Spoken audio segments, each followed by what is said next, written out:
Ford is patenting technology to decide if you're allowed to drive your own truck. GM needs Ford parts to fix its own transmission, and a brand new Hemi just came in with a hole in the block at 300 miles. Like the video, subscribe, let's get into it.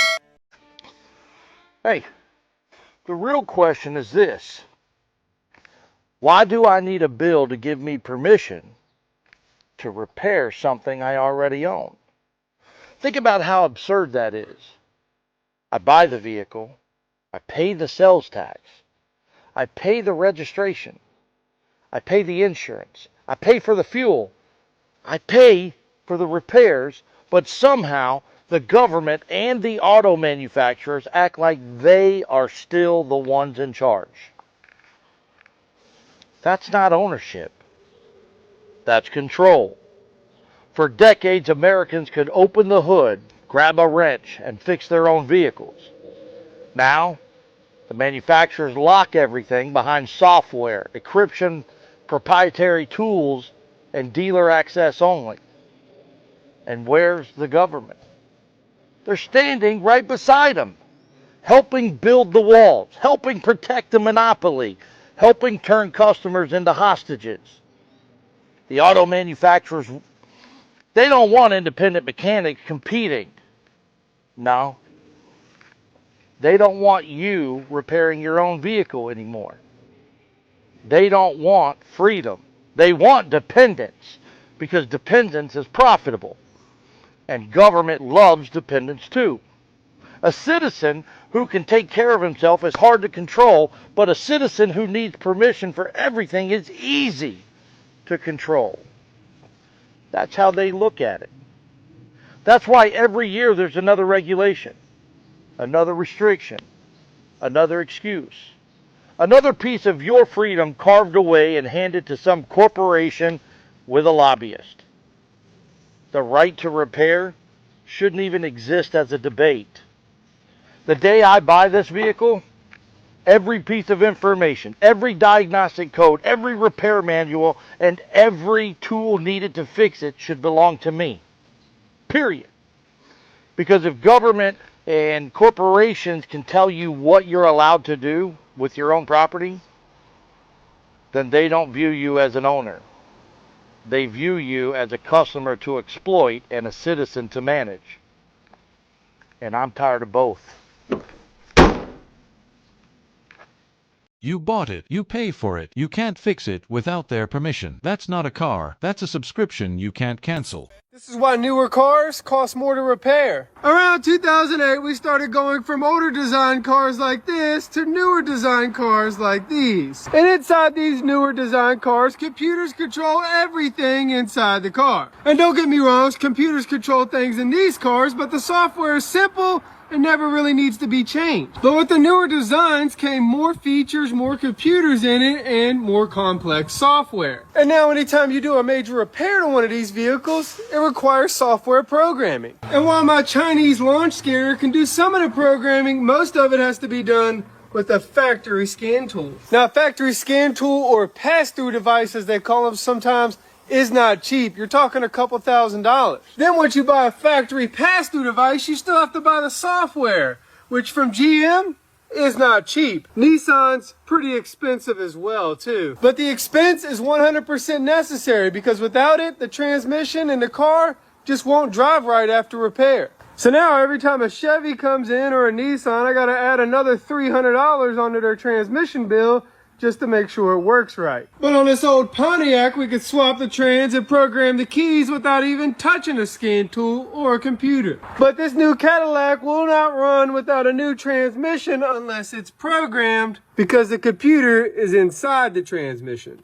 Now, if you ask the manufacturers, they'll probably tell you that that programming is necessary to make the car more fuel efficient and have a better driving experience. But we all really know it's just so they can make more money and squeeze more money out of the consumer. And hopefully one day this will all be over when AI figures out the coding and exposes all the secrets. Until then, stay dirty and subscribe. Wrench used to fix it. Now you need a $3,000 computer just to tell the car it got fixed. That's not progress. That's a toll booth. Now imagine there was an emergency outside the truck, an accident, something terrible on the ranch with a chainsaw.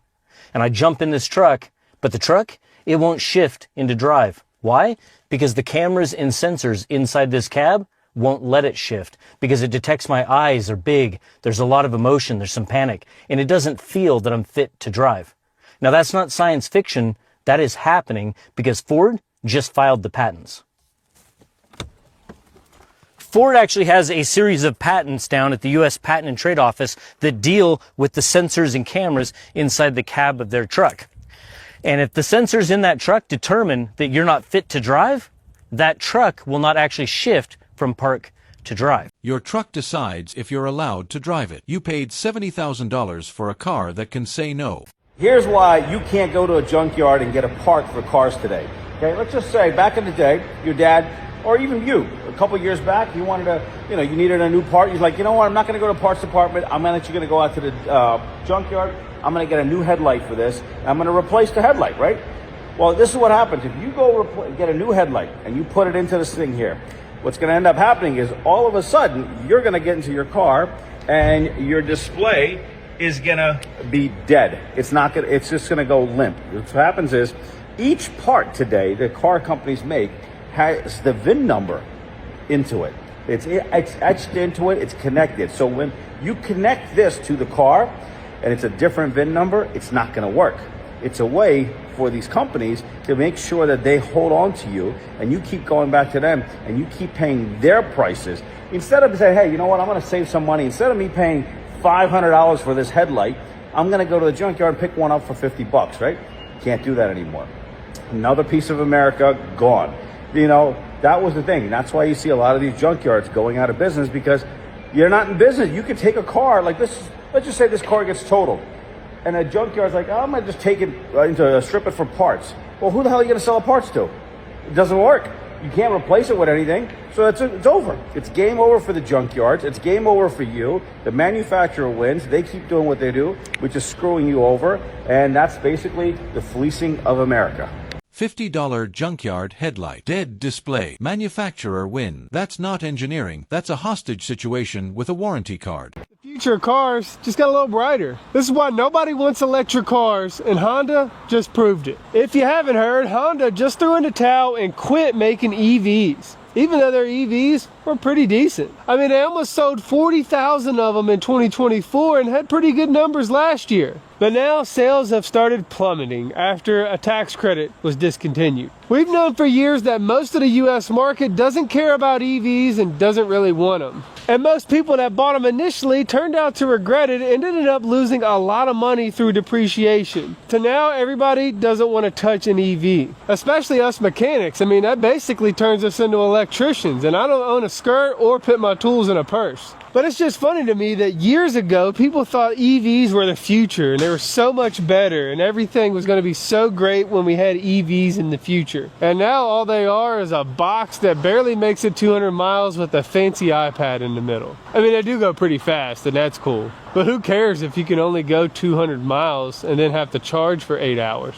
And that's the main problem, is the range anxiety. America is a very big place, and going 200 miles simply just isn't good enough. I mean, the 300 to 400 mile range ones make them a little better, but the charging time is still pretty significantly long, especially compared to gas vehicles, which are much cheaper, a little easier to maintain because you know the actual problems with them, and only take like 5 minutes to fill up and go like 400 miles at a time. It's going to be very, very hard to compete with that with the current EV technology we have now. But one day, it may change. Till then, stay dirty and subscribe. Missed a payment. Ford shut the truck down. In highway traffic, $75,000, and the bank has a kill switch. So here's a good one for you. You got a GMC in here. The 3.0 diesel Duramax. Oh, we got its 10-speed transmission here. This is the same exact transmission that goes in a Ford. In a Chevy, they call it a 10L80. In a Ford, this is a 10R80 transmission. Exact same transmission.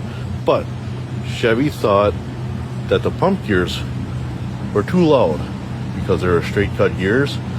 So then they put in these helical gears. Well, as you can see, the idler gear rides on a bearing that's non-existent here now and just tears itself up. So you see they put a angled helical, side, whatever they're crooked.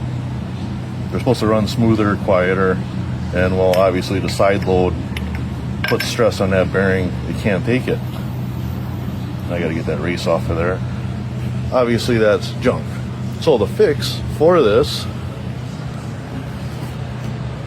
Ford parts.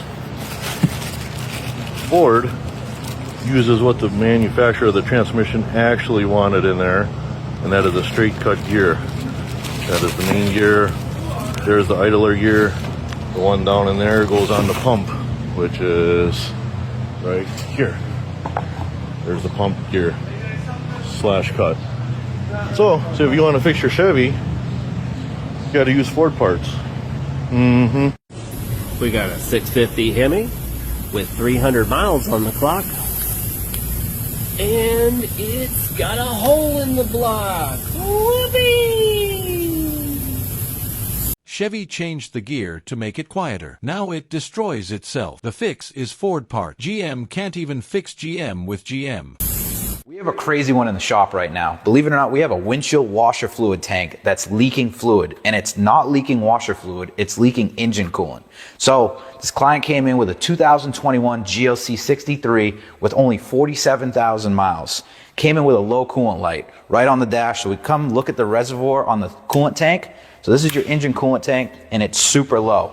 So all we did was put on a pressure tester and we tested it. Guess what? The coolant is leaking out of the washer tank. Now, how is that possible? Well, believe it or not, we've already verified, had to take off the fender liner, but what we did is we removed the fender liner and we pressurized the system, and believe it or not, there's heater hoses that are going into the washer fluid tank, so there's a heating element in there, and hot coolant is what keeps that washer fluid hot.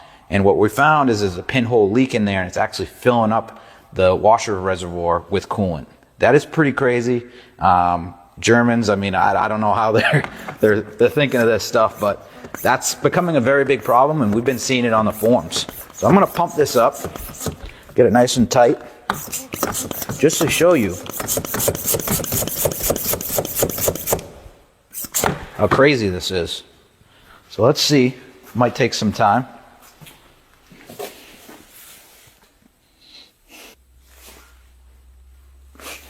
I think it's going to take some time. See an active leak, and you see this is all pink. No good. Just when you thought you'd seen everything, this one is a good one. Like I said, coolant leaking into the washer fluid tank is no good. It's becoming a very common issue on these newer models because they want to put heaters in the washer fluid tanks. We didn't back in the day, maybe in the S classes, but now they want to put them in all the models. And now we have one other issue we got to address.